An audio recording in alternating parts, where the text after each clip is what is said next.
वाही तुलसी कन्हैया कहवा ही सासुर कहवा ही सासुर हो। अरे तुलसी कहवा लिहलु अवतार तब भजेलु नारायण हो। तुलसी कहवा लिहलु अवतार तब भजेलु नारायण हो।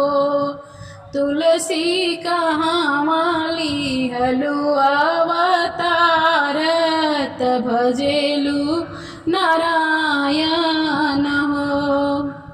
गोकुला में तुलसी के नैहरता मथुरा में सासुर त मथुरा में सासुर हो।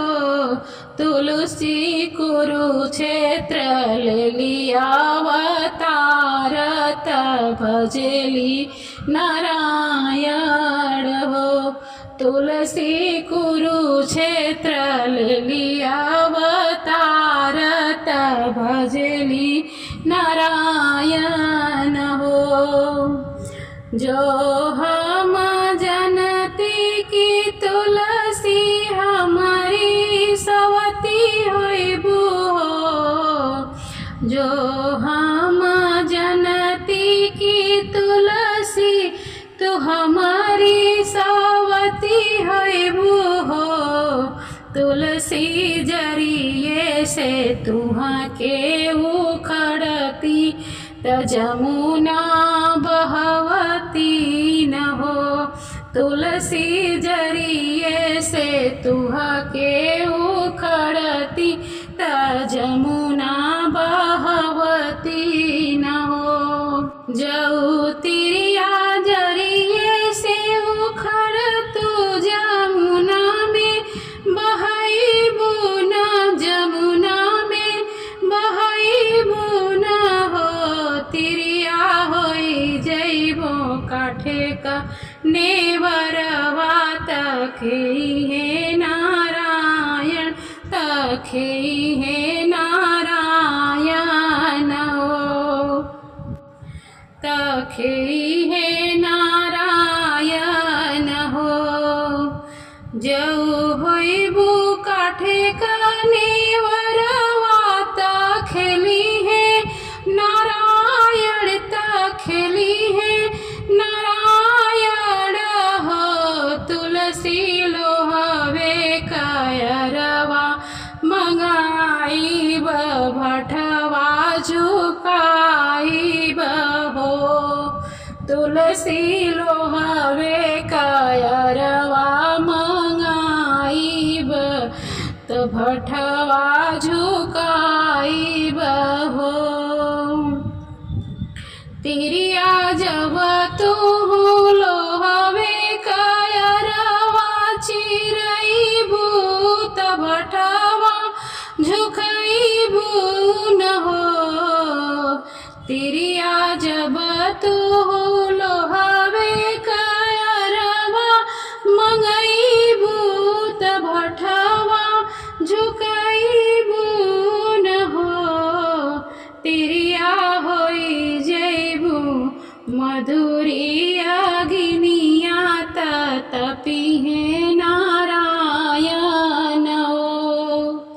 तिरिया होई जइबो मधुरी अग्निया तपिहे नारायण हो। तिरिया होई जइबो मधुर अग्निया तपिहे नारायण हो। जब होइबू मधुरी अग्निया तपिहे नारायण तपिहे नारायण हो। जब होइबू मधुरी अग्निया तपिहे नारायण हो। तुलसी गढ़ही पनिया मंगाइब त घुरवा पटाइब हो। तुलसी गढ़ही का पनिया मंगाइब तगिया बुताइब घुरवा पटाइब हो। गढ़ही का पनिया बुताइबू त घुरवा पटाइबू त घुरवा पटाइबू न हो।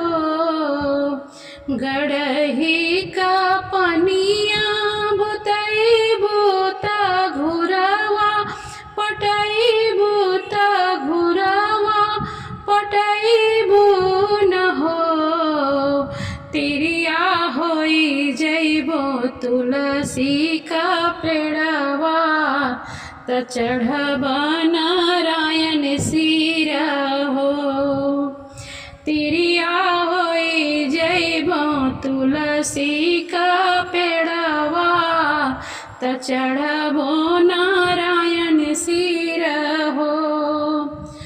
तिरिया होई जइबो तुलसी का पेड़वा त चढ़बो नारायण सिर हो। तिरिया होई जइबो तुलसी का पेड़वा त चढ़बो नारायण सिर हो। त चढ़बो नारायण